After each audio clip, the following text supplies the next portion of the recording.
Hey, what is up YouTube? This is Fortress Striker, and today I'm going to give you a very special video. I was just recently watching Galactic God's top 5 favorite decks of all time video. If you guys want to go ahead and check that out before watching this entire video, or anytime you want to after the video or anything, there'll be a link in the description to his video and his channel as well.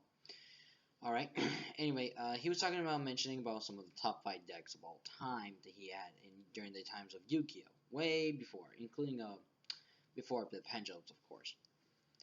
And, well, a lot of people have like some choices. Some are getting it from the original, some get it from the 5D, GX, Exol, anything.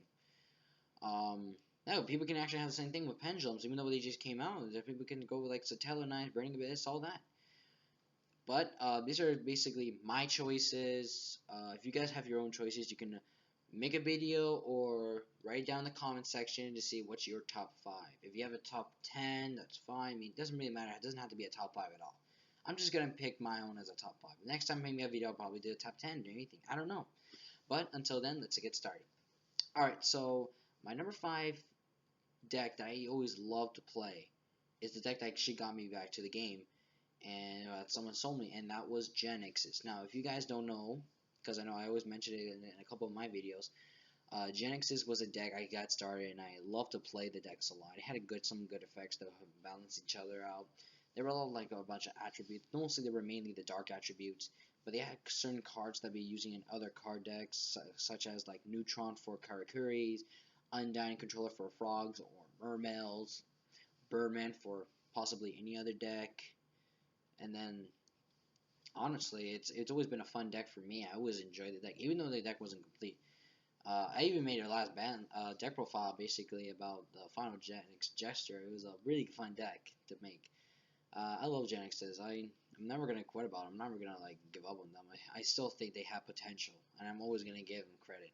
And I'll still find a way in the day to make the perfect Genix deck. Until then, who knows? I really hope they get more support or anything. I love Genixes. People don't like it. Well, that's too bad. I love them. Alright, now coming out at number 4 is, well, Blackwings. I like Blackwings because they were really, very much useful. They were basically used by the Yu-Gi-Oh! 5D's character, Crow Hogan. No relation to Hulk Hogan. But anyway, anyway, Blackwings were a very awesome ass deck to be used for. They had a lot of special summons when they have those effects. They have like Soraka, which is a level 5 monster that automatically just normal summons itself if your opponent has monsters and you don't. It has its own trap cards that lets you activate from the hand via 3 Blackwing monsters, which can actually happen a lot because, like I said, they have a lot of special summons. And just right now, since because it's October ban list already, Gale's now at 2, so and Blackwings have already gotten their support cards back.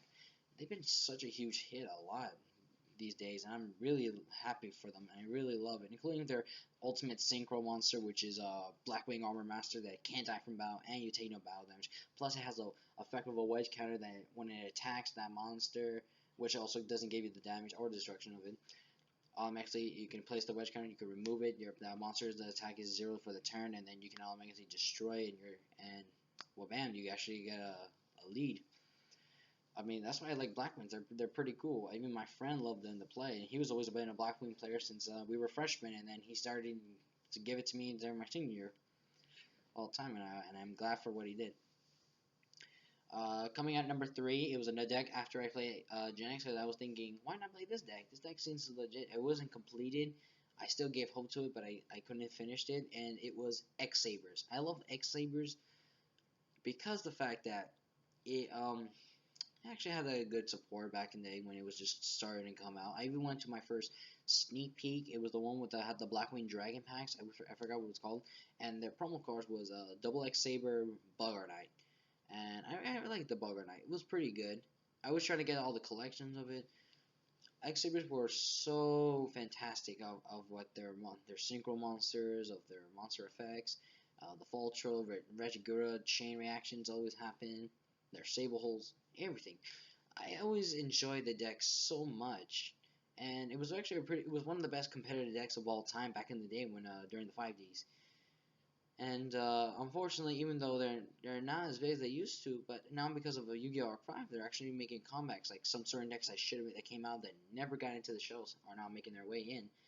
Like for including with Exceeds and Synchros, and Sabers is one of them, including the new support card that's coming out from OCG, which is called I believe Saber. I forgot. Well, I forgot what it is. It's gonna be a little X right there. It's a really good card effect. You can chain it with the Patch Rule, I guess. I love X Sabers. I really hope they become a big thing for the next meta. All right, guys. Coming at number 2 is windups. And why do I choose windups? I actually love the windups of how much support they really do. I was thinking maybe I should make a windup deck because they're getting like a little bit of cards. But then after from Generation Force to Photon Shockwave to Order of Chaos, um, windups hit like the biggest thing ever. They were the most tier 1 decks of all time. And I say they were my favorite. Way beyond Exectors, way beyond Dino Rabbits, way beyond Chaos Dragon, way beyond Elemental Heroes, which were the top 5 decks of the tier 1s. And windups were so good because of the whole wind up loop thing where basically you have Hunter, you have the Carrier, you got Shark, you got Magician, you got Rat, you got Rabbit, you got all these cards that are just messing up your opponent's hand and everything. It just really tears them apart. And then after they hit the Carrier, it's just kind of like they still got standard for tier 1, and they couldn't do the loop much anymore, but they could still go ahead and try and knock out your opponent. I mean, people can always go against it. It goes against the deck with Veilers, Maxis, um, anything that just kind of ruins the loop. But then after Wind Up, Zen Carrier got banned, and Wind Up Magician is at 1. Wind Up's immediately dropped down to be from one of the tier 1 decks to. And I never got a chance to make these decks. And some of these decks are things I never had a chance to finish. And I really like this deck. I wish I would have tried it out. The first time I tried it out, it was I understood how the loop was, but it made me actually. I mean, it did suck. I was kind of losing, but I was like, it made me happy because that's how windups were so big, and I wonder why. It was a great moment actually. I actually am proud for facing out windups. Um, so, I mean, if windups ever can get their comebacks, and maybe after the next meta, I mean, if Zenkari comes back at least at 1, if Magician actually comes out of the ban list, possibly like not even at 1, I mean, if they can actually get a hit back, that'd be pretty nice. All right, and coming at number 1 is a deck that I've been mostly using, even though Gen X's were my thing. I started using it right after it was like one of the most main big deck of all time. And it is Machinas. I love the Machina deck so much. The fact that Machina Fortress back in the day always get his summons out by sending him at a machine type level. It wouldn't matter if it's level 8 or higher, it wouldn't matter. You send it, you say grade, whatever, you special summon it, and you automatically get it on the field. You also had the Gear Frame, who's also the Stratos of the deck. And the whole fun that thing about the Machinas was it was a union deck as well.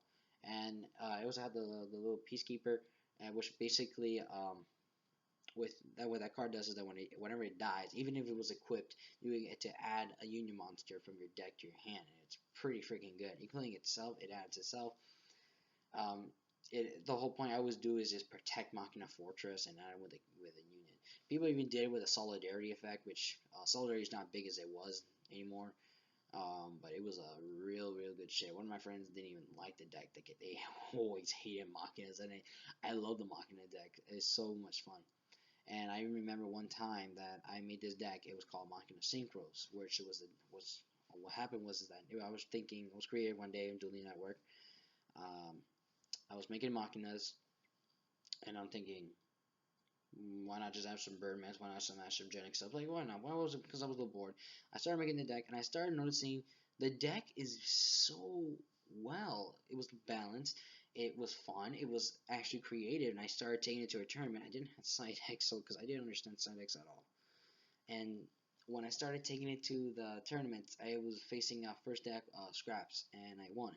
The second match was a mirror match, and I won. And then the third match was Gravekeepers. It was a two. It was like 1-1. They were going overtime. I got Fortress on the field, and I attacked him. He's like, he had nothing.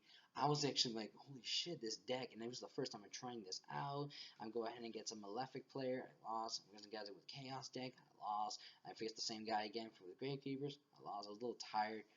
But but this deck got me to a top 8 for the first time in my life. It made me realize how much this deck gave it to me, and I never gave up on the deck. I still try to make it its best. I still try to balance it. It sometimes didn't get its wins, didn't get its loss, but I always enjoy Machinus, man. They never let me down. Unfortunately, I don't have the cards anymore. I kind of regret, actually. I really wish I had the Machina cards one more time. But other than that, I'm really proud for being a Machina player. It was really, really, really fun, and they were the reason why the guys, especially when Genexes were in my deck, always know that the heart of the cards with Genexes are always with me.